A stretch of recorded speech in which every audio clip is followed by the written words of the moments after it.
एक सुनसान रात थी और राज और उसकी बहन काव्या अपने नए घर के पास घूम रहे थे। उन्होंने सुना था कि उनके घर के सामने वाला पुराना बंगला शापित है। पड़ोसियों ने बताया था कि वहां कोई नहीं रहता, लेकिन रात में वहां की खिड़की में हल्की रोशनी जरूर जलती है। राज और काव्या ने बंगले के अंदर जाने का फैसला किया।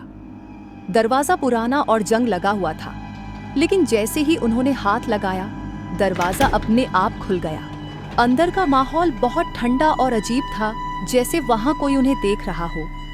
बंगले के अंदर उन्हें एक पुरानी घड़ी मिली जो 1 बजे पर रुकी हुई थी, लेकिन उसका पेंडुलम अब भी हिल रहा था।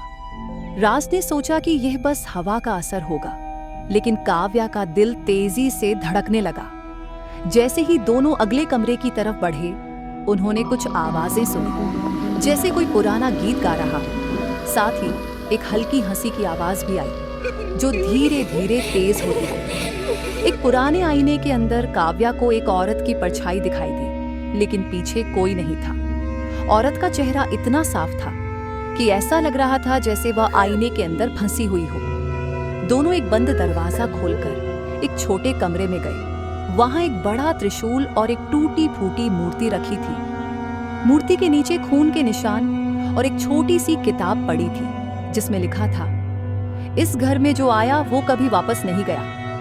राज को एक पुरानी डायरी मिली, जिसमें लिखा था कि बंगला एक राक्षस का घर था, जो हर 12 साल बाद किसी नए मेहमान की तलाश करता है। इस बार उसकी नजर राज और काव्या पर थी। काव्या ने देखा कि दरवाजा अब बंद हो चुका था और बंगले के अंदर हवा अचानक तेज हो गई थी। डायरी खत्म होते ही एक अजीब सा साया उनके सामने आया। राक्षस का रूप इतना भयानक था कि काव्या चीख पड़ी। उसने कहा, यह घर अब तुम्हारा है, तुम मुझे अपना रक्त दे दो या हमेशा के लिए यहाँ बंद रहो। राज और काव्या ने मिलकर एक रास्ता ढूंढा।